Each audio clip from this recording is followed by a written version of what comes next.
Gravando.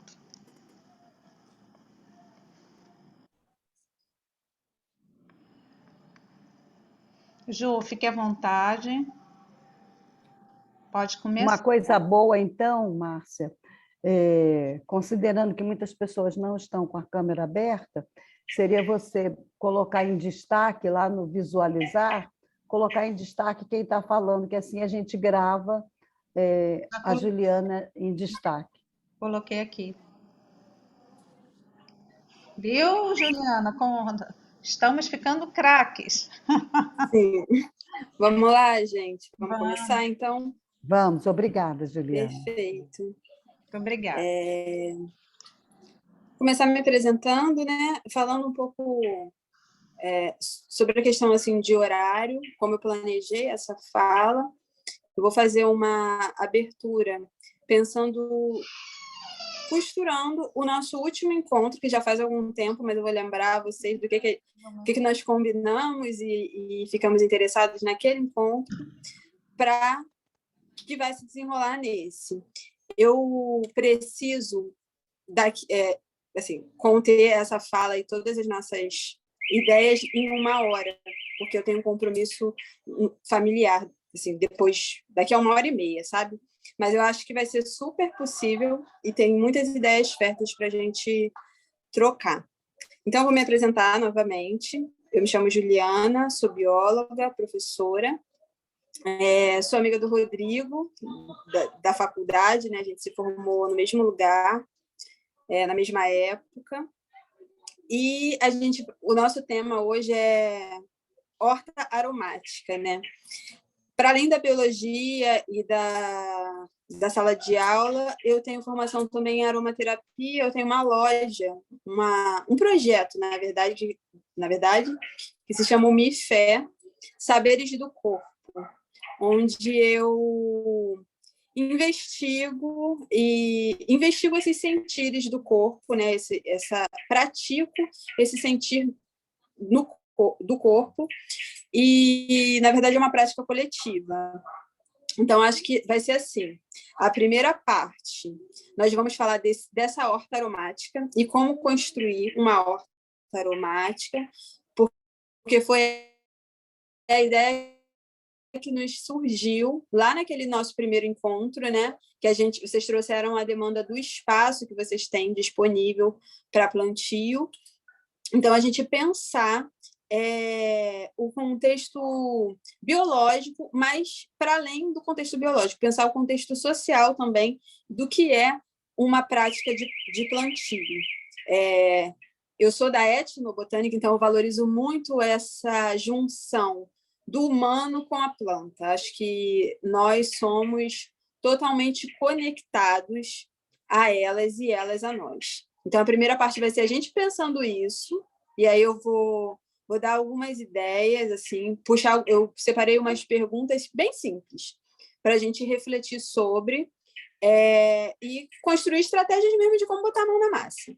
E depois a gente pode partir do meio para o final e falando de uma coisa que o Rodrigo já levantou a bola, que é como as plantas podem nos ajudar, né? Como essas plantas aromáticas e outras plantas podem nos ajudar num contexto de saúde e bem-viver mesmo. E aí, tendo em vista que a gente continua passando por um processo muito violento de não saúde, né? E de pandemia, estar mais próximo às plantas pode nos ajudar a passar por isso, né? De uma forma melhor, de uma forma um pouco mais suave, por mais que esteja faltando muita suavidade nas nossas vidas, assim, né? No contexto global. E aí, vamos lá. Se vocês quiserem fazer perguntas, aí, igual da outra vez, né? Eu gosto muito de dialogar, assim, não gosto de ficar falando sozinha. Então, a gente vai trocando, e quem tiver aí ligado para essa construção da horta pode ir anotando também por exemplo, as plantas que eu vou falar, vou trazer algumas ideias de plantas que podem ser úteis para vocês. Eu vou fazer algumas perguntas também para entender mais o espaço que vocês têm. E aí é isso, é uma troca, uma conversa. Não vou ficar passando slide, é aqui na oralidade mesmo, tá bom? Ju, A primeira eu já tenho uma pergunta... pergunta, já posso fazer? Não pode. Você sabe que eu sou uma pessoa ansiosa, né? Eu não tenho muito limite, não. Calma aí, deixa eu vir para cá, porque a internet fica melhor aqui. A minha pergunta é assim, né? E aí, aproveitando que você é botânica e aromaterapeuta, a gente consegue ter benefícios de ter as plantas no ambiente por si só, ou apenas se a gente, por exemplo, utilizar os óleos essenciais e pingar naqueles pingentes que ficam perto do nosso pescoço, ou alguma outra coisa para a gente, né, poder inalar? Assim, as plantas, eu moro num apartamento, eu tenho interesse de fazer uma mini hortinha aromática, né? O fato delas estarem no espaço por si só, né, e estarem liberando compostos, vão ficar super dispersos, diluídos no ar, né? Já existe algum tipo de efeito benéfico, terapêutico, ou eu preciso estar usando sempre o óleo concentrado? Primeira pergunta aí do Chado aqui, para atrapalhar você. Sim, nossa, não atrapalha, só ajuda. Acho que o começo dessa conversa, eu acho que é sempre... Essa pergunta foi muito importante, porque é sempre situar o que a gente entende como saúde, doença e medicina. Aí a gente precisa voltar num contexto muito social, e aí que eu acho que a etnobotânica me serve, né? A gente entende como um corpo saudável um corpo que não tem doença. E a gente, em geral, socialmente, a gente não foi ensinado a pensar em saúde como bem-estar. A gente pensa em saúde como ir lá no médico fazer um check-up e ver que não tem nada de errado. Mas, aí, para responder a pergunta, né? As plantas, elas atuam no nosso corpo só de estar presente no ambiente? Eu, enquanto pesquisadora, digo que sim. A prática do cuidado das plantas, a prática de ter elas por perto e desses compostos que ficam muito diluídos no ar, essa prática e essa coisa química, elas atuam no nosso corpo. Óbvio que é muito, se a gente for quantificar, né, tem uma planta, eu tenho uma lavanda em casa, o quanto que esse cheiro da lavanda me potencializa ou chega para mim.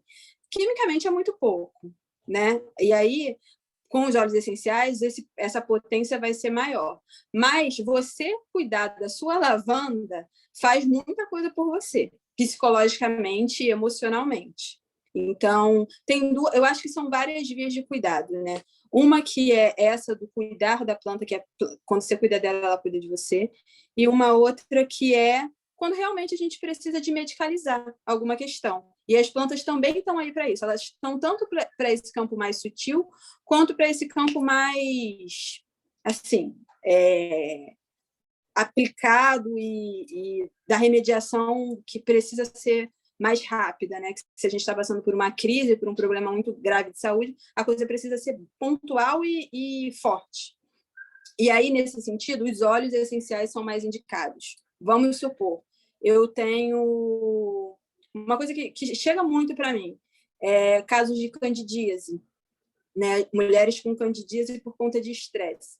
Não dá para achar que a gente vai sarar a candidíase assim com um chá, com o cuidado da planta. A gente precisa aplicar alguma coisa, né? E aí eu indico sempre alguns compostos com diluições bem adequadas para a região, né, do corpo da mulher, para tratar essa questão, candidíase, que é um desvio da saúde mesmo, que é uma doença. Mas como você não ficar tendo candidíase repetidamente? Porque é uma coisa que acontece, né, que depois é uma doença que é recorrente, é de repetição. E aí você construir um espaço para você que seja um espaço seguro, um espaço acolhedor, um espaço não estressante. Nesse sentido, as plantas no campo sutil vão te ajudar. Agora, no outro sentido de, meu Deus, estou com uma crise de candidíase bizarra, não aguento mais. aí vai precisar de ser um uso botânico mais no sentido da medicalização. Ou então o uso de um remédio mesmo, o uso de nesse caso, uma pomada, mas tem muitas outras questões, né, de saúde. Esse é um exemplo que eu sempre gosto de trazer, porque é um exemplo muito comum e sempre chega para mim. Então, eu falo de um lugar onde eu tenho experiência. E aí é isso, acho que respondemos. E puxar esse gancho de sempre pensar nessa questão de entender esse contato com as plantas e descolonizar esse contato com as plantas, né? Elas não são só uma coisa que a gente vai acessar para pegar. Né? Isso. Não é para servir a gente, né? Elas não nos servem. Nós nos relacionamos com elas. Nós falamos com elas e elas falam com a gente. É uma via horizontal essa relação. E a gente só consegue fluir, na verdade, nessa relação quando há horizontalidade. Porque senão a gente começa a sofrer um pouco, porque a gente vai começar a querer cuidar delas e não vai entender a linguagem que elas têm para a gente. E aí nada vai dar certo. Eu falei. Alguém está com o microfone aberto. Eu falei para ele que a gente conversou, que a gente acha muito bom quando ele conversa com a gente. Eu acho que a Márcia e a Rosa poderiam silenciar, é a Verônica. Verônica, por favor, desliga o seu microfone. Foi.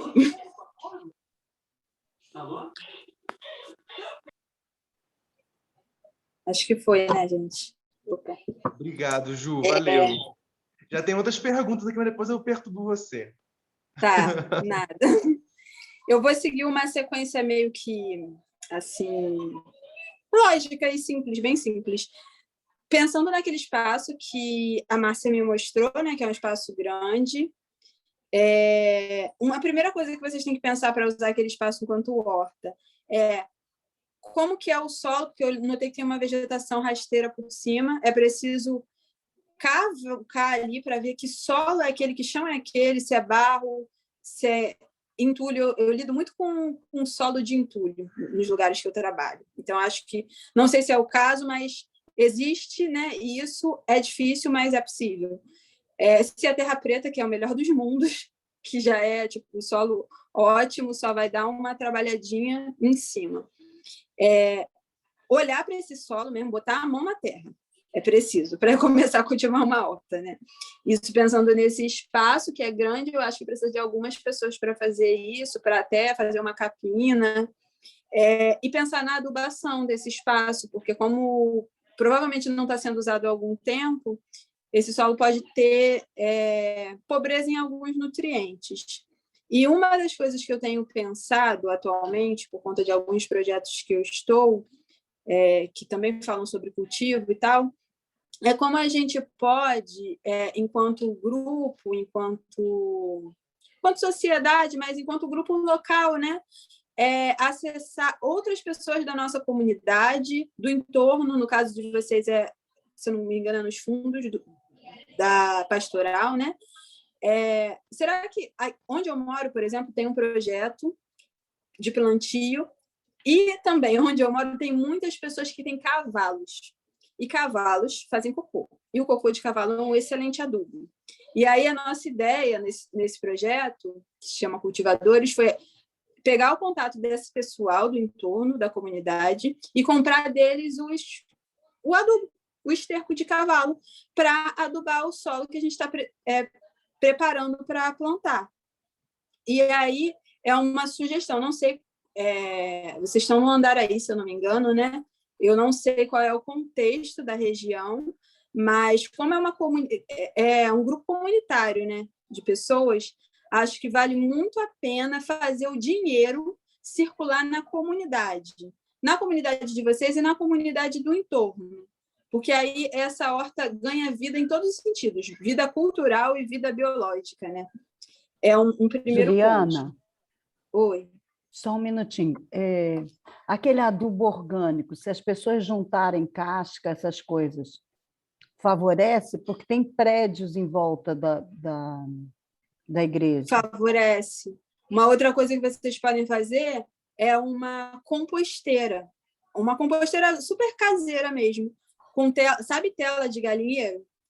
compra tela de galinheiro, tipo, separa um espaço para a horta e um espaço para a composteira. A composteira pode ser feita assim: 4 estacas de madeira, tela de galinheiro em volta, e aí vocês vão botar uma camada desse lixo orgânico, uma camada de folhagem. A própria folha que vai sair da capina do terreno, vocês separam, não jogam fora, deixa secar em algum canto, e depois bota uma camada de lixo orgânico, uma camada de folha seca, uma camada de lixo orgânico, uma camada de folha seca. E vai assim até ficar... Tem composteiras que são do tamanho de uma pessoa e dá tudo certo, assim.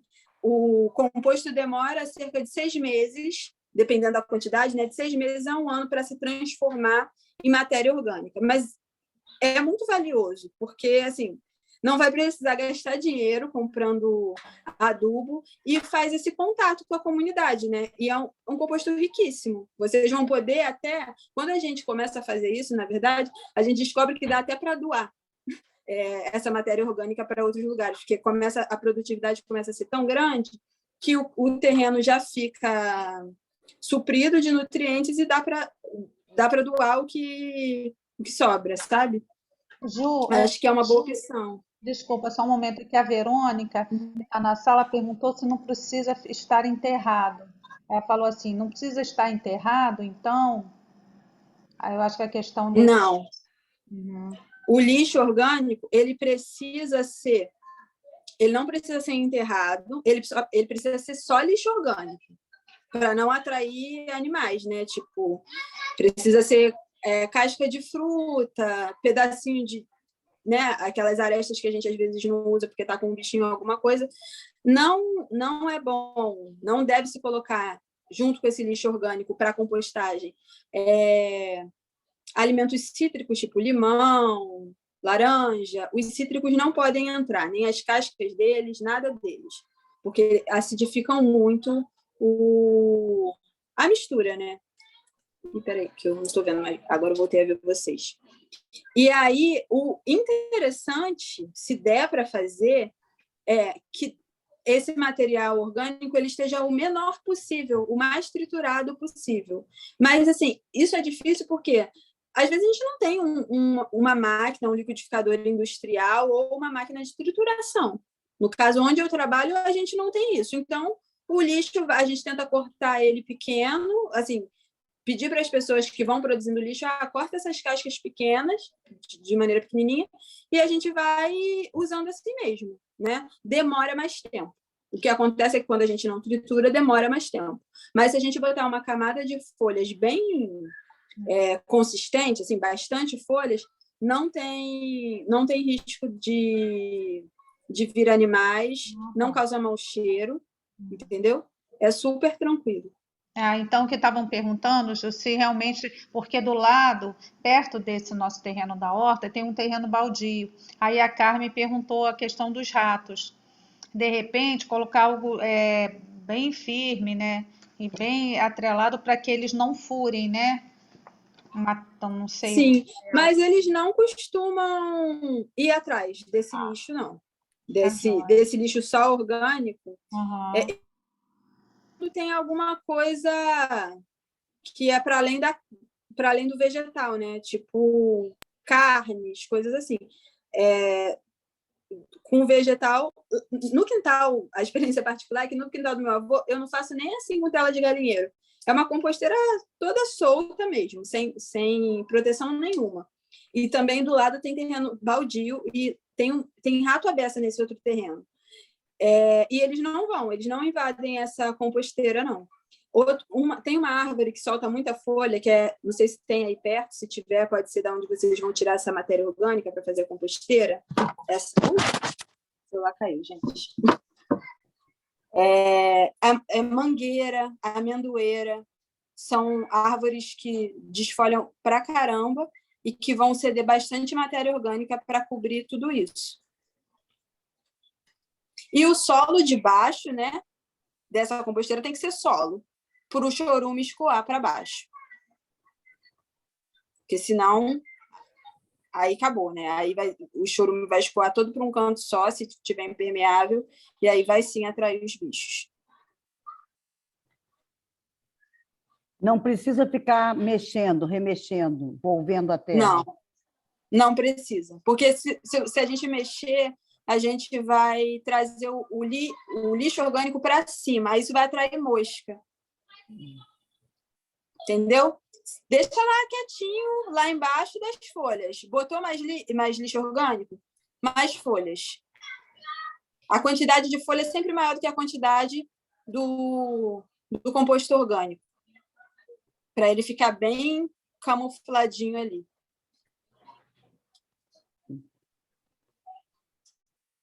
Acho que essa é uma pergunta, assim, né? Essa coisa do solo, para a gente pensar, e é importante vocês dizerem que faz mais sentido a composteira. Uma outra pergunta é qual é a intensidade de iluminação do terreno.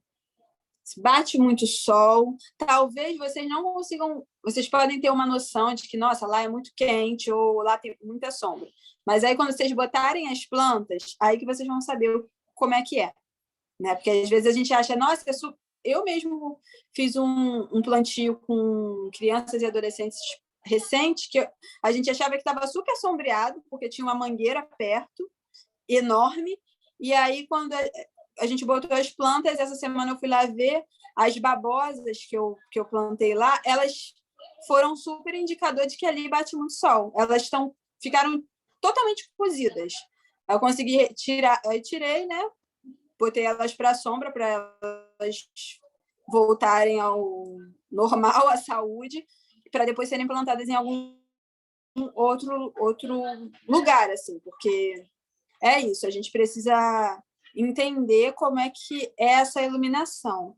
Como a gente está falando de Rio de Janeiro, eu indico começar usando plantas de sol e começar também com plantas de sol que sejam recursos de sombreamento, porque numa horta aromática, geralmente as plantas gostam de sombra, né?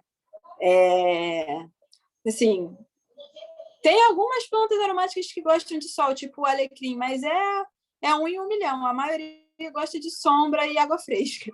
Então, é interessante a gente plantar, por exemplo, eu até anotei para não esquecer, tem algumas plantas boas e que são nativas ou naturalmente acolhidas pela nossa cultura, que eu acho importante também, né? São plantas que já estão aqui com a gente, já fazem parte das histórias. E aí podem ser muito úteis num plantio de primeiro momento. Exemplos.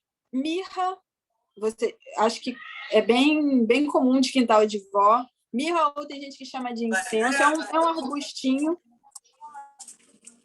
Roseira é super resistente, gosta de sol e vai fazer uma sombrinha embaixo. Tem uma que a gente... Não sei se todo mundo conhece como esse nome, mas é o jasmim-manga. É um arbusto, esse é um pouquinho maior, se deixar vir uma árvore pequena. Mas ele faz super um ambiente de sombra e, para além disso, as flores deles são muito aromáticas. Podem ser usadas para fazer óleo, para fazer oleato, na verdade. É um cheiro muito bom e, para além da estética, são flores lindas. É aquele jasmim que tem flores de um rosa bastante vivo, ou geralmente é rosa ou branco. Tem umas variações entre o rosa e o branco, mas geralmente a gente vê aqui no Rio rosa ou branco. É jasmim Aí tem manga? o jasmim manga. Aí eu botei algumas frutíferas que também são aromáticas e que, na verdade, às vezes, acho que a gente importa muita coisa e dá pouco valor para as coisas que a gente tem aqui, né? Que são plantas que todo mundo conhece. Pitanga, laranja, acerola e limão. Todo mundo conhece, as folhas são super aromáticas e são subutilizadas para a questão da aromaterapia mesmo. E além de ter frutos muito gostosos para a gente comer, né? Não precisa, botar... Eu acho que, assim, para um espaço que está aberto, a gente não precisa colocar várias dessas que fazem sombra. Se a gente colocar 2 ou 3, acho que já faz sentido para o espaço que vocês têm. E aí depois deixa um pedaço com sol para ver qual é a intensidade da iluminação. E na parte baixa né? Botou essas com sombra, elas estão altas. Na parte embaixo, que fez a sombra, a gente começa a plantar umas aromáticas que são mais convencionais, assim, que a gente, quando pensa em aromática, pensa logo nelas, que são as plantas realmente de sombra. E aí, as sugestões que me vieram para falar para vocês foram manjericão, gosta de sol, mas ele fica muito mais bonito na sombra, a hortelã, e aí a gente tem vários tipos de hortelã, né? Tem a hortelãzinha que se compra no sacolão, no hortifruti, e tem também aquela hortelã-pimenta. Ela é uma planta que gosta de um local mais sombreado. A erva doce. Mas o que eu coloquei aqui? Macaçá, que é super comum, assim, aqui no Rio de Janeiro a gente tem muito costume com macaçá, os antigos têm muito costume, é uma planta muito cheirosa, que tempera arroz doce, que dá para fazer perfume, inclusive, com ela, e tem várias propriedades sedativas. Outra, que essa é muito fácil de ter, e eu acho que várias pessoas vão ter no seu quintal e já podem já ir separando as mudas, colônia, que é super aromática, tem várias propriedades também importantes para a saúde. E dá para juntar, porque assim, entra mais para o tempero, mas temperos super aromáticos como coentro, salsinha. Oi? Qual foi essa última? Peperômia? Eu não ouvi Colônia. direito. Colônia. Tá, peperômia eu lembrei das aulas da Cássia, mas eu falei, ué, aromática, assim a gente usa? Beleza, obrigado. Qual que pode... Tá, essa é a colônia, que é aromática. Aí, eu estou olhando aqui o chat, gente, rapidinho, porque eu perdi várias perguntas, né? Tem uma pergunta: o jasmim manga aceita sol direto? Aceita. Bastante sol direto. Qual que pode fazer perfume? Não entendi. É o macaçá, que dá para fazer perfume. Acho que foram essas perguntas. Aí eu falei do macaçá, coentro, salsinha, cebolinha, são super aromáticas e a gente acha que não, mas tem vários perfumes que levam esses temperos, né? E elas casam muito bem com essas outras plantas aromáticas que são mais convencionais. Vou falar um pouquinho das de sol também. E aí entra o alecrim, é um assim que ama o sol e ele é pouco restritivo. Se o solo estiver pobre, ele cresce. Se estiver embaixo do sol, ele adora. Se estiver ventando muito, ele está pouco se lixando, ele só vai. Ele é uma planta bem resistente. A lavanda também é menos resistente que o alecrim, mas ela também tolera vários níveis assim na verdade, até gosta um pouco de não tantos nutrientes no solo, não tanta água, mais sol. O capim-limão, gente, que é muito usado no meu trabalho agora de doutorado, ele é uma das plantas mais citadas. A arruda também se encaixa nessas plantas que gostam. A arruda é melindrosa, né? Ela gosta de sol, mas assim, também não abusa. Não é uma coisa do verão, né? Então, acho que ela pode ser plantada numa área assim, caminhando da sombra para o sol. E uma outra planta, essas plantas que eu vou falando para vocês, é meio que para atiçar. Porque às vezes a gente pensa, vai pensar em aromática e a gente pensa em coisas que não são daqui e que não estão na nossa cultura, que você vai precisar comprar em algum super hipermercado, sabe? E caramba, tem várias plantas. A colônia, o perfume da colônia, meu Deus, e é tão subutilizada. Uma outra que eu acho incrível, que a gente tem aqui, assim, às vezes está andando na rua e vê, é a alfavaca. Muita gente, talvez pessoas mais novas não conheçam tanto, mas galera mais velha conhece, usa para tempero. O perfume é ótimo, dá para fazer chá. O chá tem propriedades calmantes também, sedativas. E é uma planta, assim, incrível, resistente, ama sol, cresce, que é uma beleza. E dá várias sementinhas que vocês vão poder aí ficar fazendo propagação para os vizinhos. com tranquilidade. Eu usei muito alfavaca para enxaqueca. Para enxaqueca, alfavaca foi uma época que eu tive muito assim, usava e era fantástico. Muito bom. A alfavaca é muito boa. E é bom, é um galactus, ele ajuda assim, claro que faz a produção de leite é o bebê mamando no seio da mãe, mas ele também ajuda, é um galactogênio, né? Ajuda na produção do leite também, né? A favaca. Sim. É uma planta excelente, eu acho muito incrível que as pessoas antigamente tinham assim nos quintais e agora pouco vejo mesmo. E acho que a gente pode retomar, assim, né? Retomar o uso e a memória com essa planta, que tem muita história para contar.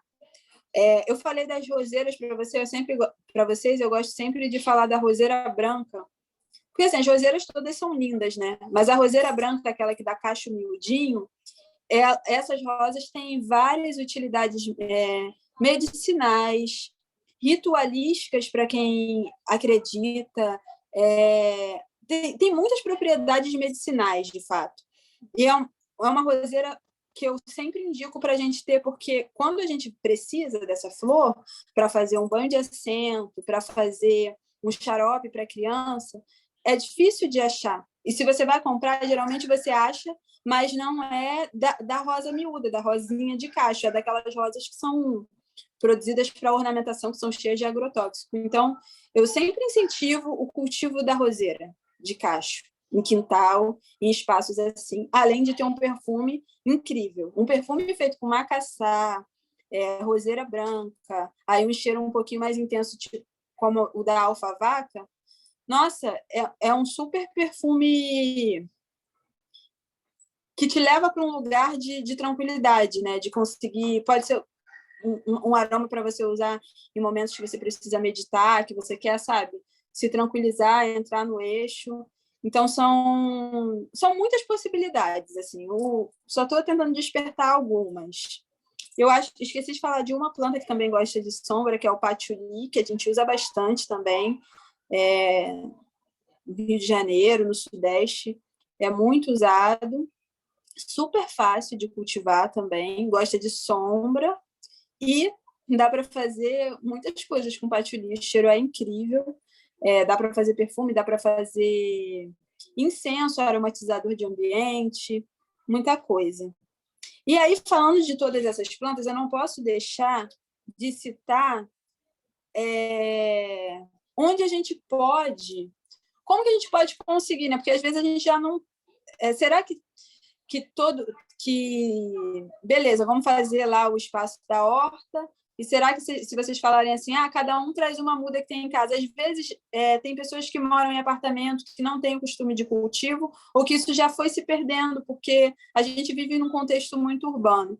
Onde a gente pode resgatar, onde a gente pode comprar, né? E aí eu tenho muita resistência com comprar planta de espaços que produzem em larga escala, porque eu acho que planta não é produto. Embora, às vezes a gente tem que se render, né? Também não vou dizer que eu nunca compro planta, sei lá, no Carrefour. Às vezes é isso mesmo. Mas quando eu estou pensando nesses projetos que são comunitários, que são de uma diversidade biocultural, eu acho que a busca por esses seres vegetais também precisa estar mergulhado em afeto. E aí um lugar que eu conheço e que eu confio assim de buscar é um herveiro que tem no Mercadão de Madureira. Na verdade, tem vários herveiros no Mercadão, né? Eu tenho muito contato com um que assim já conheço o trabalho, e acho muito legal porque ali você consegue achar essas plantas que são plantas que às vezes ninguém mais está, as pessoas já não estão mais ligando, mas que tem um super valor. O nome desse herveiro que eu sempre vou é Seu Hélio. Ele é o box 13 e eu tenho um cartão, que depois eu vou passar para Márcia para deixar com vocês. E assim, eu acho muito legal que você chega lá nele, e nos outros herveiros também, né? E se ele não tiver, ele pede para os colegas. Então, é meio que aquela galera ali, eles sabem onde buscar, e se não tiver na hora, vai falar, olha, não é época dessa planta, não tem como fazer. E tudo bem, entendeu? Porque é isso, natureza não é produto. Se não é época, não é época. Deixa aquela espécie para depois ou simplesmente não planta aquela espécie. Escuta, muito dessas coisas que eu falo com vocês aqui, não aprendi na universidade, aprendi ouvindo seu Hélio. Muitas dessas coisas, muitas dessas plantas, foi chegando na barraca e esperando ele me atender, porque tinha outras pessoas na frente, e olhando essa diversidade e ficando assim, meu Deus, são plantas que eu conheço da minha infância, da minha vida, e que a gente não vê, assim, sendo tão faladas, sendo tão estudadas, mas que estão aqui, disponíveis, são fáceis, baratas, e super adaptadas ao ambiente, porque elas são daqui, né? Então, é muito mais fácil você plantar o que é daqui, o que é nativo. E aí é isso. Seu Hélio é um super lugar, mas eu sei que pode ser um pouco distante, talvez. E aí, a outra indicação é assim, vamos buscar esses seres com essas pessoas que têm relação com esses seres. Então, com certeza, tenha por aí uma feira que tem os herdeiros que trabalham. Essa galera essas pessoas são bibliotecas vivas e a gente precisa aprender mesmo com eles, sabe? A escutar, a saber chegar, a saber desenvolver uma conversa, a pedir esse ensinamento, essa aprendizagem. E aí você recebe uma planta, na verdade, você sai com um monte, né? Porque você pede uma, mas você aprende tanta coisa. E acho que são centelhas, né? Isso tudo que eu estou falando, são centelhas para... Eu estou querendo acender vocês para que vocês consigam ir a esses lugares, até essas pessoas, porque aí tudo isso que eu falei vai ter sido só uma gotinha no oceano de muitas informações. E eu acho que isso é autonomia também. Autonomia para fazer o que vocês querem fazer nesse espaço. E aí, como o Rodrigo falou, num espaço de casa que às vezes quer construir uma horta, é apartamento, mas será que dá horta vertical? Tem luz, você bota a terra e bota água e vai funcionar. Mas a gente procurar buscar plantas do nosso território. Não são só plantas no sentido cru, do ser nativo do bioma, do ambiente onde a gente vive. Plantas que conversam com a gente, que fazem parte do nosso território. E aí a gente preserva, né? E aí já tem um monte de estudo que mostra isso, que quintal, seja ele dentro do apartamento, numa horta vertical, ou seja ele no espação desses que vocês têm, quintal são bancos de semente, locais de experimentação. E, às vezes, em quintais muito antigos, por exemplo, às vezes a gente encontra espécies que a gente não encontra mais na natureza. Por quê? As pessoas cuidaram daquilo ali que na natureza, por conta da devastação, já se perdeu. Então, quintal é um espaço de refúgio. E aí, pensar quintal dessa maneira, né? Dessa maneira, pensando no território, é manter essa tradição de quintal, de horta, como um espaço de refúgio, de biodiversidade e de cultura. É isso que eu tenho para falar para vocês. E aí a gente ainda tem tempo, né?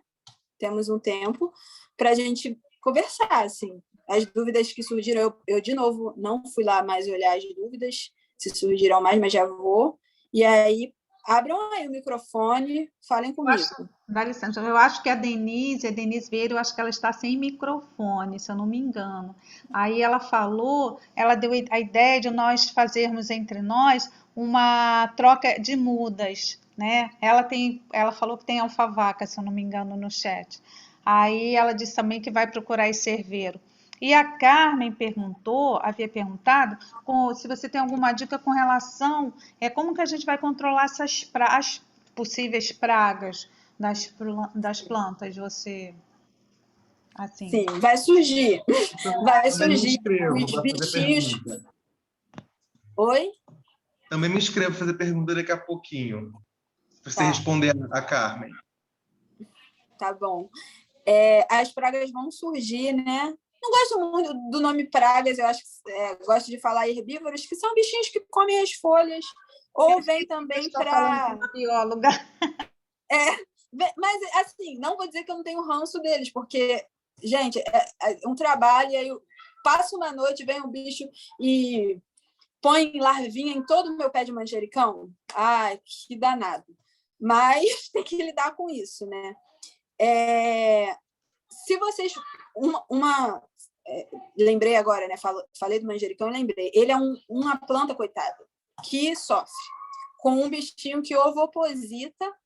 É um mosquitinho que vem e põe um ovo que vira uma larva, né, dentro da folha, e essa larvinha vai andando pela folha, como se fosse um bicho geográfico, mas de folha. E aí as folhas ficam horrorosas. E se deixar, a planta morre, porque vai perdendo muito a força. O que eu recomendo para o manjericão e para muitas outras plantas que sofrem, não coloquem hortelã, manjericão juntos. Essas plantinhas que têm folhas arredondadas e um cheiro muito assim intenso, que só de você chegar perto você já sente. E as folhas são tenras também, as folhas são moles.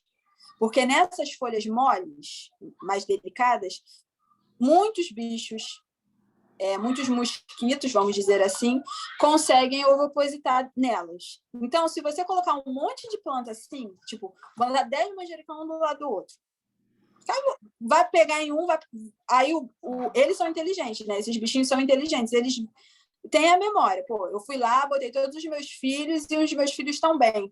Amanhã eu vou lá de novo com o meu bonde e vou fazer em todos. Então, tenta espaçar.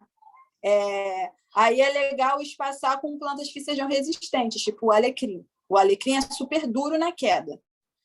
Praga de alecrim, eu não vi ainda. Deve existir, óbvio, né? Sempre existe algum bicho que consegue comer a planta, mas não vi.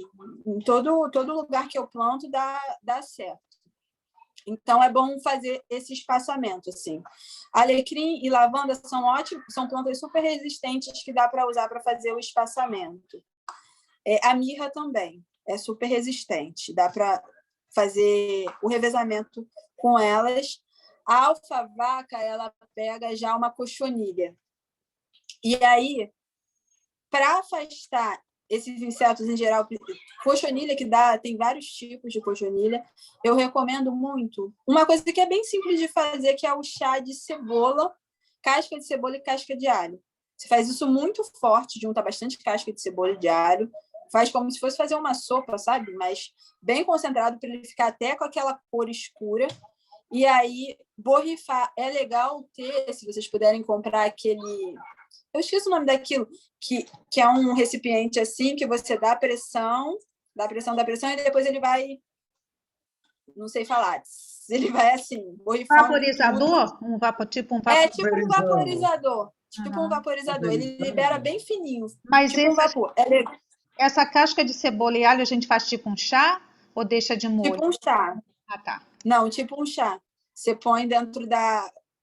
põe bastante casca de cebola. Não tem uma medida exata, não, gente. Isso é muito, assim, né? Como se fosse um remédio para folhas, não tem uma medida exata. Você bota bastante.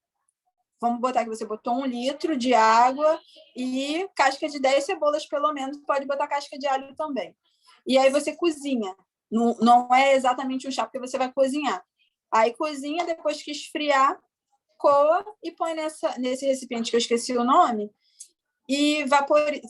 E aí é uma questão de cuidado, né? Do tempo também. O ideal, quando a horta estiver começando, é fazer isso todo dia, de manhã. Para as folhas ficarem com aquele cheirinho ruim de casca de cebola e alho que espantam muitas desses insetos, né? Desses herbívoros. Uma outra coisa, isso é uma receitinha assim, que eu acho um pouco mais agressiva, mas às vezes não tem jeito. Às vezes o chá da casca da cebola e do alho não tem jeito, porque o danado do herbívoro está muito potente. É assim, 1 litro de água para 200 Não, para 100 ml de óleo, que pode ser um óleo de coco, um azeite, um óleo qualquer, 100 ml. E, deixa eu lembrar a medida exata do sabão. Se for um sabão líquido, vou pensar no sabão líquido, mas não precisa ser detergente. É 50 ml de detergente. Seria detergente, mas você pode, por exemplo, diluir um sabão de coco, porque o detergente é bem agressivo. Eu prefiro fazer com um sabão de coco ou um sabão neutro. Aí você faz essa mistura e borrifa nas folhas também.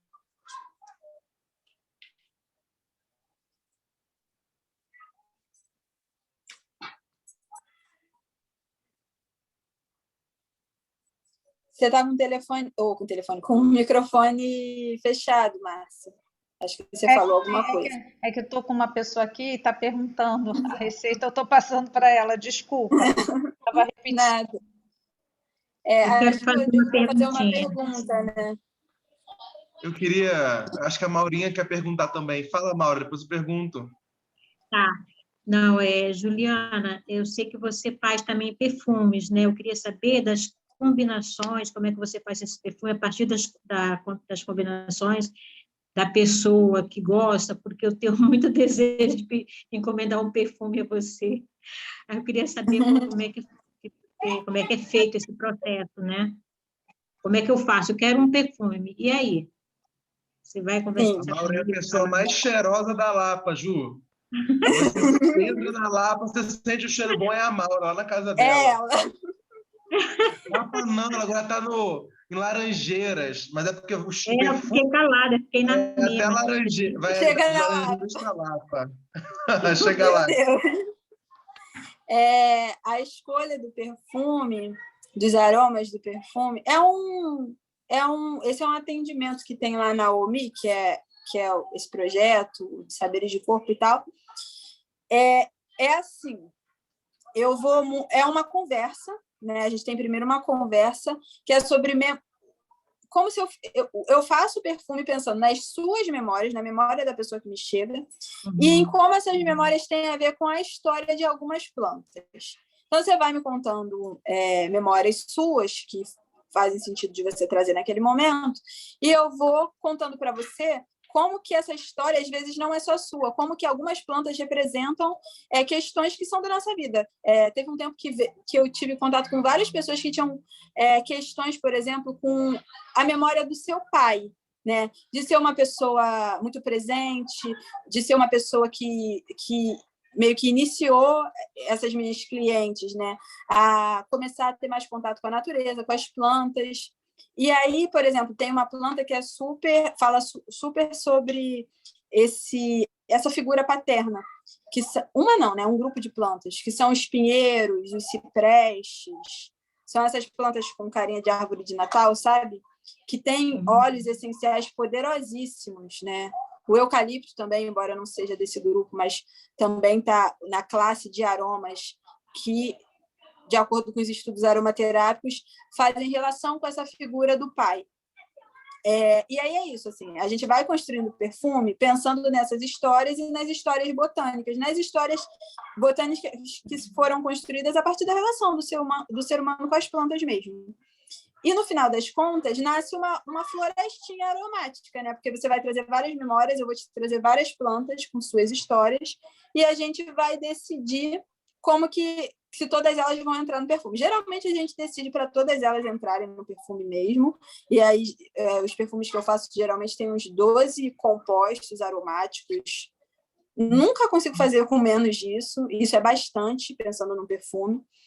E os cheiros são sempre... Eu acho muito interessante porque o retorno que eu tenho de quando a pessoa, enquanto o perfume, recebe o perfume para si, é muito tocante, porque realmente, né, todos esses aromas se encontram, levando essa pessoa para não reviver essas memórias, mas para ter um encontro diferente com essas memórias que ela quis acessar e, às vezes, retraçar coisas na vida.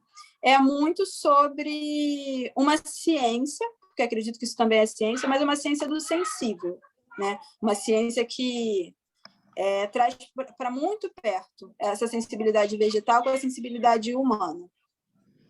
Olha, a propaganda.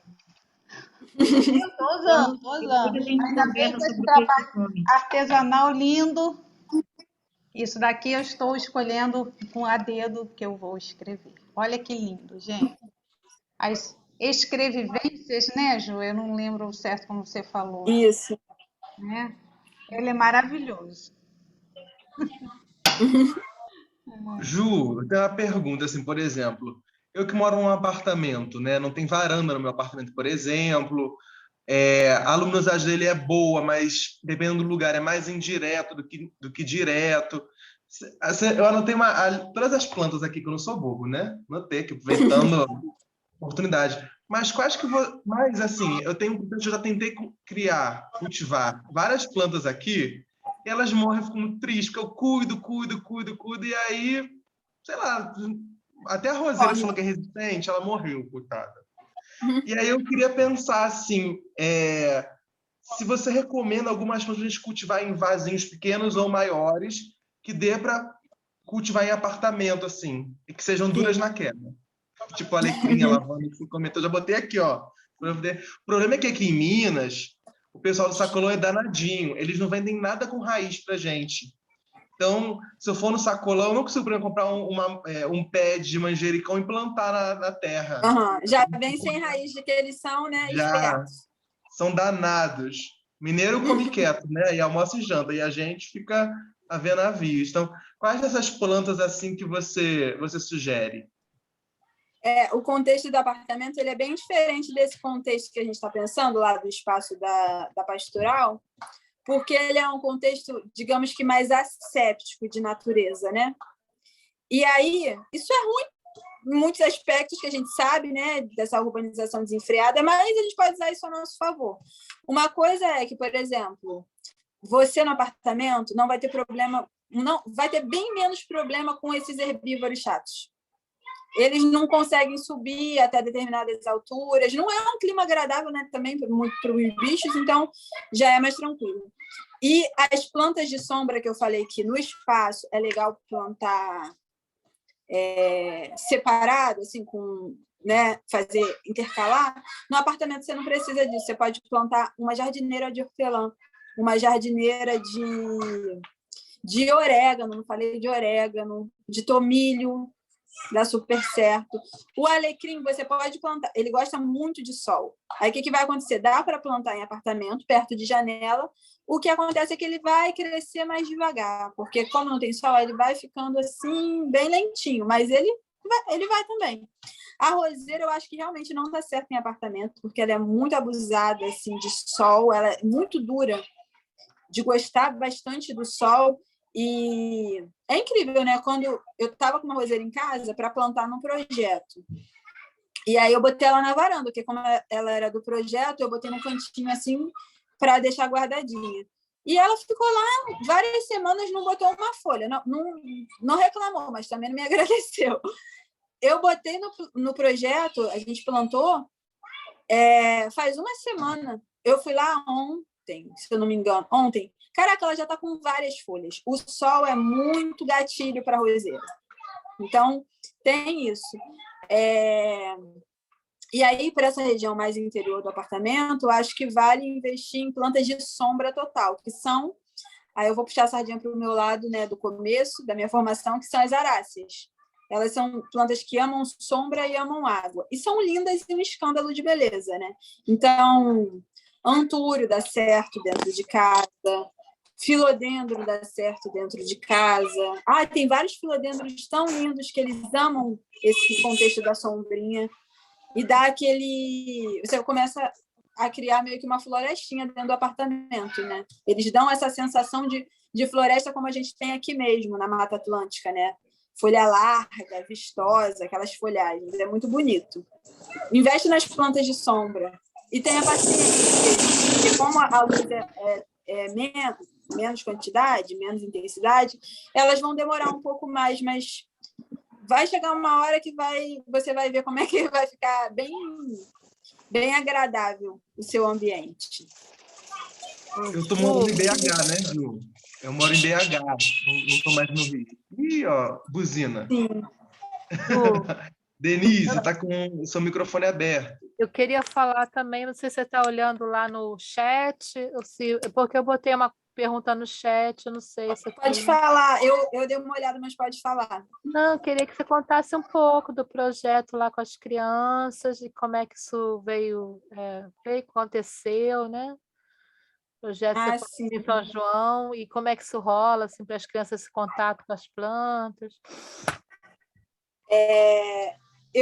No outro encontro eu falei, né, que eu sou de São João, nesse eu nem toquei nesse assunto, mas eu sou de São João de Meriti, Baixada Fluminense. E aí, esse projeto que a Carla está comentando chama Cultivadores.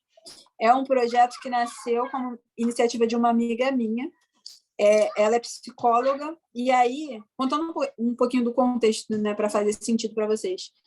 E ela tem a mãe dela deixou uma casa lá, que inclusive era um lugar que eu super conhecia, uma vizinha, né? Já faleceu faz muito tempo e deixou essa casa, e essa minha amiga não sabia muito bem o que fazer com a casa. E aí ela ficava pensando e falou: não vou alugar, não vou meio que comercializar, quero fazer uma coisa que faça sentido para mim com esse espaço. E ela criou um espaço de atendimento psicológico particular, mas com uma vertente social muito forte, porque assim, era necessário manter o espaço, né, com dinheiro, então as consultas precisam ser pagas, mas a gente, no caso, né, as psicólogas que trabalham lá, tem a visão de que essa clínica precisa servir a comunidade também, né, já que ganha o dinheiro da comunidade e retribui com essa criação do projeto. E aí a André me convidou para fazer parte do Cultivadores. Tem um outro projeto que é o Desabrochar. O Cultivadores é para adolescentes e o Desabrochar é para crianças bem pequenininhas. E aí são projetos que visam as relações, né? Porque tem um viés muito psicológico forte de acolhimento, de acompanhamento dessas crianças e desses adolescentes, mas a Andréia pensa a clínica psicológica como um espaço aberto, não como um espaço da clínica entre quatro paredes. Ela quer experimentar lá nessa casa, no Amadurecer, que é o nome do espaço completo, uma possibilidade de clínica que seja orgânica, que faça sentido com a comunidade da qual ela vem, que é São João de Meriti e tal. E aí eu entro nessa história porque eu acredito que planta e pessoa é uma questão de relacionamento, não é uma questão de quem vai usar quem, né? E geralmente a sociedade ocidental entende que pessoas usam plantas, né? Isso para mim não é realidade. E aí o projeto lá é pautado nisso tudo que eu estou contando, mas na prática o que a gente tem feito? Primeiro a gente foi se planejando muito, e aí a gente começou faz bem pouco tempo. A horta já existe, ela já foi plantada, com as crianças pequenininhas e com os adolescentes. A gente juntou, são bem poucas, né? Por conta do contexto da pandemia, então foram 9 crianças no primeiro dia, o espaço é grande e dava para fazer. 9 crianças / adolescentes. E aí a gente ficou, no primeiro momento, achando que, caramba, será que vai ter, né, interação? Será que as crianças vão gostar, que essa galerinha vai gostar? Porque hoje em dia a internet tem prendido tanto a atenção dessa geração mais jovem, né? E a gente tem a sensação que eles estão muito descolados da terra, muito descolados das questões orgânicas. E a gente ficou, cara, pode ser que as crianças, sei lá, não queiram mexer na terra, tenham um primeiro momento de afastamento. E foi muito interessante na prática, porque elas ficavam sedentas. Assim, eu até preparei um momento para explicar o que era o projeto, conversar, explicar por que da importância, meio que convencer elas para vir para o meu lado da força. E aí não foi nada necessário, porque elas ficavam assim: tia, quando é que a gente vai plantar? Quando é que a gente vai mexer na terra? Toda hora elas me interrompiam, e eu falei: quer saber? Vamos embora agora, né? E a gente foi para mexer na terra, para descobrir quais eram essas mudas. Foi muito interessante esse primeiro momento, e aí toda essa parte de plantio foi feita por elas mesmo, porque a gente estava numa questão assim psicopedagógica de trabalhar autonomia, de trabalhar lugar de fala, de ver como é que era, né, essas questões para elas, como que elas praticavam com o corpo essas questões. E foi muito diferente do que a gente imaginou, porque a gente já chegou meio que, pode ser que tenha que dar uma forçadinha de barra para acontecer. E não precisou. Inclusive, tinha uns assim, muito animados que falavam: a gente vai poder vir para cá todo dia regar, a gente vai poder vir para cá. Quando é que a gente vai plantar mais? E muito conhecedores também dos vegetais. Eu achei isso muito incrível. Muitas crianças que gostam de comer vegetais, que conhecem vários temperos. Então, eu já falo disso há algum tempo, né? Eu não acredito que esse saber tradicional, principalmente das comunidades, isso circula muito nas comunidades periféricas, né? O saber tradicional das plantas, eu não acredito que ele está se perdendo. Nunca acreditei nisso. Na minha pesquisa, eu me deparo com essa hipótese de vários pesquisadores falam: esse saber está se perdendo, está se perdendo. Por onde eu ando e onde eu desenvolvo meus trabalhos e minhas pesquisas, eu não vejo esse saber se perdendo. Eu vejo, sim, uma força imperialista colonial destruidora sobre muitas comunidades e essas pessoas construindo estratégias, e eu sempre vendo que esse saber floresce. E aí, mais uma vez, nesse projeto com as crianças, eu vi que nos pequenos esse saber também floresce. E a minha aposta é criar esses espaços, né? Espaços cada vez mais acolhedores, cada vez mais afetivos, onde a gente possa falar de planta e elas falando com a gente. Porque eu acho que é isso que falta. É isso que a gente não tem espaço, a gente não tem chão. A partir do momento que a gente começa a valorizar os pequenos espaços de chão que a gente tem, a estrutura muda. Então, eu sou muito grata por você ter compartilhado isso. Eu estou num coletivo de ecopsicologia, inclusive até convidei a Ana, minha companheira lá no coletivo, que a gente tem essa intenção de uma relação não, vamos dizer, utilitarista, né, com as plantas, é uma relação de troca, como você bem falou. E eu achei incrível, assim, porque tem tantas formas de a gente trazer isso para a nossa vida, assim, no sentido de olhar para o verde como irmão, irmã, né? E assim, eu trouxe esse assunto aqui por conta dessa questão mesmo, né? É uma comunidade que eu entendo que é uma comunidade, uma pastoral, que está fazendo aí, produzindo um jardim, uma horta, que certamente vai ser um lugar de muitos encontros, quando for possível se encontrar presencialmente. Eu achei muito lindo de trazer isso para as crianças, né? Para os adolescentes. Grata. Eu agradeço também pela pergunta, porque aí eu pude trazer isso com mais... Fui falando, mas fui falando solto. E agora compartilhar uma experiência muito boa, assim, que me deixou... dar um gás, né, para a gente continuar, assim, ver nas crianças é sempre muito importante. Interessante. Renova a fé, né? Dá um substrato. Interessante, sabe, Ju, desculpa ter te cortado, mas interessante que nós estávamos comentando, a Rosângela, a Maura, né, nós fizemos até um questionário, respondemos, né, todas as igrejas, e como nós temos carência de jovens, né, na nossa pastoral, nas nossas pastorais, nós não temos grupo jovem. Talvez a partir daí já seja, então você já está, né, assim, sabe aquelas ideias, sabe, com aquela luz, sabe aquela luzinha, sabe, que acende. Eu tenho certeza que a Maura ela faz parte, né, nós fazemos parte, né, a Rosângela, a Maura e eu, da coordenação da pastoral, né, porque uma pessoa só não dá conta. Então, nós somos um grupo, na verdade, e é bem legal. A gente estava comentando sobre isso. Eu acho que, olha, vai dar um caldo, hein? Vai sair um grupo jovem aí dessa horta. Tenho muita fé. Vai sim. Um grupo que é formado com afeto, né? Acho que isso tem muito poder. Fantástico. Muito poder. Uma experiência também... Acho que alguém falou... Peraí, deixa eu dar uma olhadinha. Eu vi, mas eu já esqueci. Se eu dou curso de perfume... Peraí. Se eu dou curso de perfumaria, não dou, gente, por enquanto, curso de perfumaria, é mais o atendimento e esses espaços de troca. Cadê? O endereço do projeto na Lapa, por favor, acho que essa não foi para mim.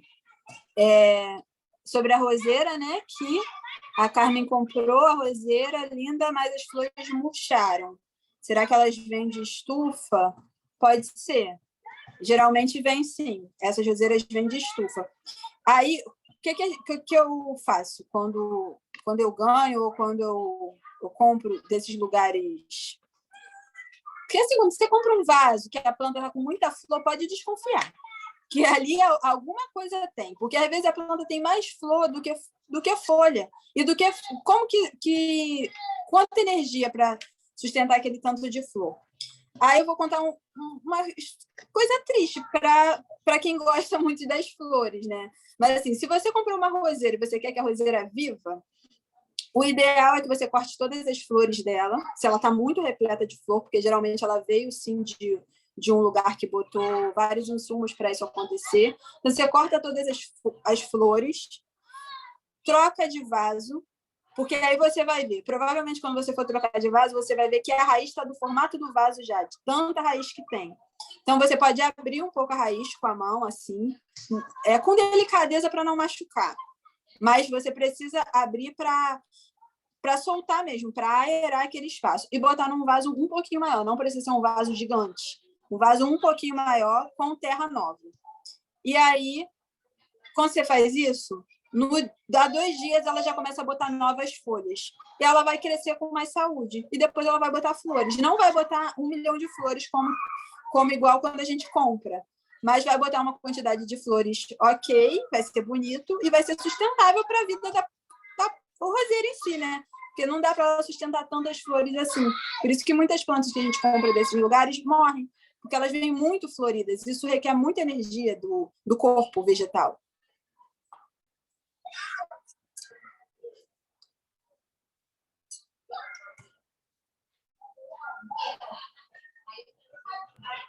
Deixa eu ver se tem mais pergunta. Juliana, eu posso fazer uma pergunta meio boba aqui?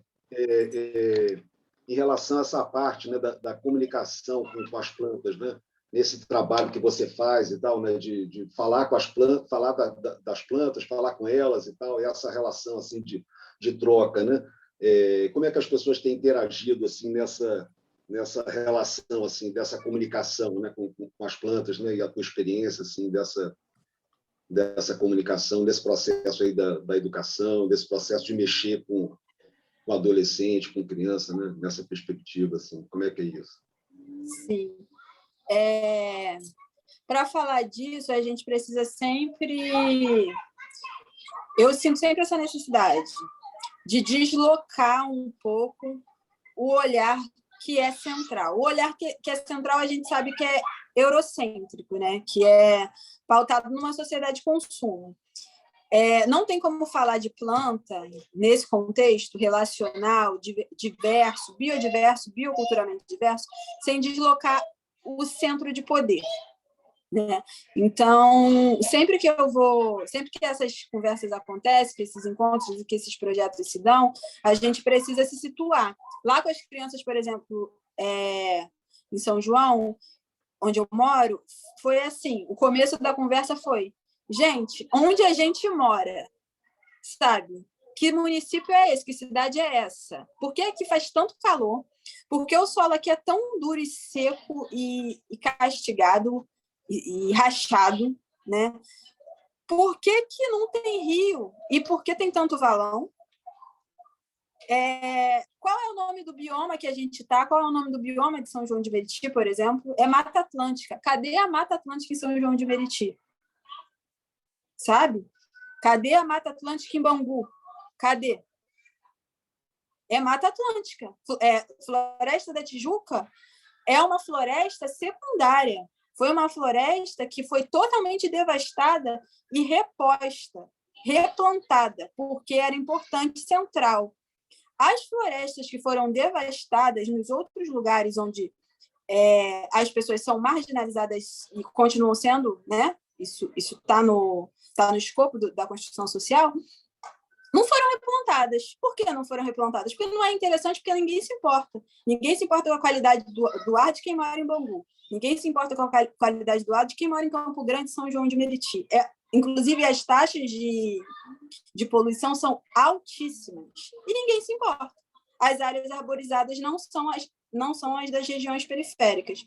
Então, para começar a falar de planta e relação, eu sempre gosto e entendo mesmo, enquanto uma pesquisadora de fronteira, né, de uma ciência que eu chamo de uma ciência de encruzilhada, porque é uma ciência que me dá vários caminhos. E eu só consigo caminhar nessa perspectiva quando eu abro os olhos para os vários caminhos. Eu não posso pensar só botanicamente. Eu preciso pensar no contexto social. E aí, a partir disso, as pessoas, pensam, caramba, o ar aqui é seco, é horrível, a gente tem várias alergias, porque não tem planta. Planta não é só mais o cenário, né? Tem um conceito botânico que eu não gosto, que ele chama cegueira botânica. Acho esse conceito horrível, péssimo, colonial à beça. Porque, assim, quem é que tem essa cegueira botânica? Quem é que inventou isso? Quem é que não enxerga as plantas? A gente não enxerga as plantas porque a gente não tem tempo, porque a gente está correndo dentro do metrô, trabalhando à beça, simplesmente porque a gente não tem tempo, porque sugam o nosso tempo. E aí a gente, como não tem tempo de observar as plantas, a gente fica, por exemplo, chega em São João de Meriti, o ar é horrível para se respirar, e você fica só, nossa, que lugar horrível, eu quero sair daqui. Mas por que esse lugar é horrível? Porque houve um desmatamento absurdo, a poluição dos rios é constante. Isso também se restringe só a São João, né? Estou falando muito de São João porque é o lugar onde eu moro. Mas isso na cidade do Rio é a rodo, assim. É cotidiano também. E a gente precisa questionar essas estruturas sociais que nos impedem de ter acesso à vida. Porque, para mim, se relacionar com planta é viver. Se você tem uma estrutura social que te bota encaixotado num prédio, ou nem isso, né? Porque estar encaixotado num prédio na nossa sociedade é até um privilégio, porque a maioria das pessoas está numa linha de pobreza absurda, mas se essa estrutura social te impede de respirar, te impede de ter uma sombra, a gente precisa entender esse contexto de usurpação sempre dessa vida para construir refúgios. Que aí eu volto lá, né? Quintais são refúgios. E aí todo mundo sente. Eu acho interessante falar disso porque a gente vai para um lugar que todo mundo sente na pele. Todo mundo sente no corpo. Todo mundo sabe que é um lugar muito quente, sem sombra, que você vai para o ponto de ônibus e é duro, é árido, sabe? Todo mundo percebe essa experiência. E aí a gente consegue humanizar essa experiência e pensar, realmente, planta não é só uma coisa que a gente tem no vaso e ela para lá e eu para cá. E aí isso desperta, sempre desperta, gente. A experiência é de que quando a gente se dá conta de que a nossa vida junto, convivendo, é muito mais gostosa, a gente e percebe que isso está sendo cada vez mais usurpado, todo mundo se coloca na relação mesmo, todo mundo bota o corpo para jogar nessa relação de experimentar essa aproximação com as plantas. E eu acho que isso acontece com todo tipo de ser, na verdade, né? Eu falo das plantas porque é o meu lugar, assim, mas eu acho que isso acontece também em relação aos animais, em relação aos outros seres que a gente fala que não são vivos, né? Os minerais, esses fatores na biologia que a gente chama de fatores abióticos, mas quando a gente se aproxima e vê o quanto de benefício, o quanto de semelhança a gente tem com esses outros seres, a gente consegue criar essas relações, de fato, e a minha experiência é que não tem muito faixa etária, não. Todo mundo sente, todo mundo se implica, todo mundo vem. Todo mundo tem o que falar, o que dizer, o que construir. Acho que é muito urgente e importante a gente se localizar nesse lugar mesmo social para trazer o lugar da natureza que somos nós também mas com uma consciência, né? Com uma consciência de por que está assim e o que a gente vai fazer para melhorar. A minha aposta atual é quintal é refúgio. Quintal são lugares de criação de afeto e lugares de refúgio de vida. Então, vamos embora plantar, né? Acho que é muito potente. Pode parecer pequenininho, mas é muito potente. Deixa eu ver aqui o horário. Acho que eu tenho que ir me encaminhando para o fim, porque tem aquele lance que eu falei para vocês, né? Do outro compromisso. Deixa eu ver se tem algum outro comentário. Racismo ambiental. Racismo ambiental está aí muito, né? É um conceito bem novo, mais ou menos novo. Pensando na história do racismo e na história da expropriação da terra, o conceito do racismo ambiental é bem novo mesmo e tá jogado na nossa cara, nas nossas cidades, assim, nas nossas construções de meio urbano, né? É para a gente pensar e para a gente se colocar mesmo nessa questão de ver o quanto não ter uma árvore na sua rua é violento, sabe? O quanto seu bairro não ser arborizado é violento demais. Não ter direito a um ar fresco, que é isso? Né?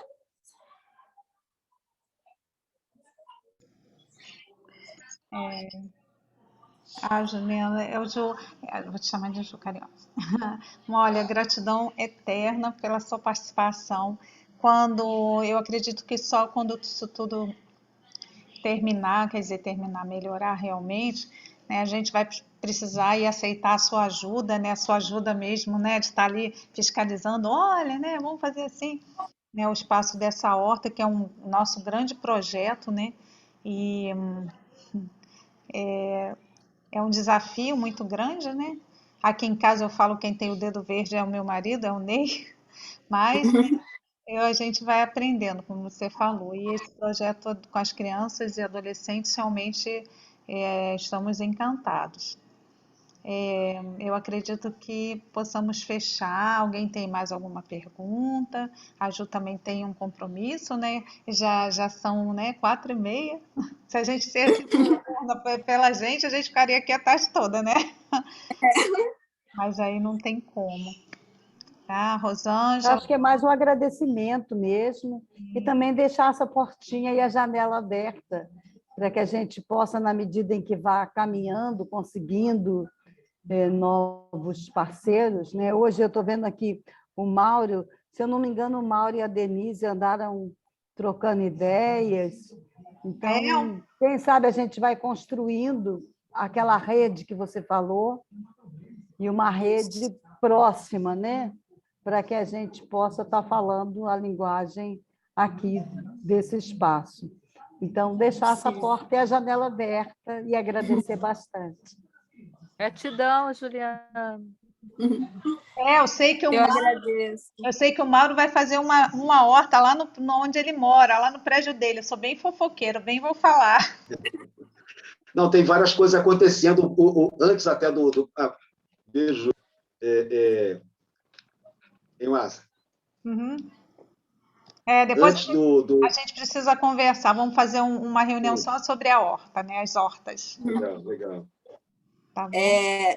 Eu agradeço muito, gente, muito feliz, assim, muito, muito gostoso, né? Sempre muito gostoso, assim, parece que a gente está sentado numa varanda trocando ideia, é sempre muito bom. Amo que as portas estão abertas, as janelas também, e a gente pode ir trocando, né? Porque é isso, como eu falei lá no projeto, cultivar é relação mesmo, e aí você planta, e aí o que vem depois, né? Sempre tem um que vem depois, então, como é uma relação, a gente vai criando laços, enlaces afetivos, e o nosso próximo encontro, a gente vai falar de outro assunto que também é sobre a horta, mas que já foi alguma coisa que cresceu, que brotou, né? A partir dessa relação. É sempre muito bom, muito, muito feliz, assim, de estar aqui falando com vocês, tá? Agradeço, e é sempre um até breve. Com certeza. Agora a gente não te larga mais. Beijo, gente. Eu acho que a gente podia abrir a janelinha e dar uma salva de palmas, né, gente? Agradecimento. Muito bom. Muito Muito obrigada, gente. A gente que agradece.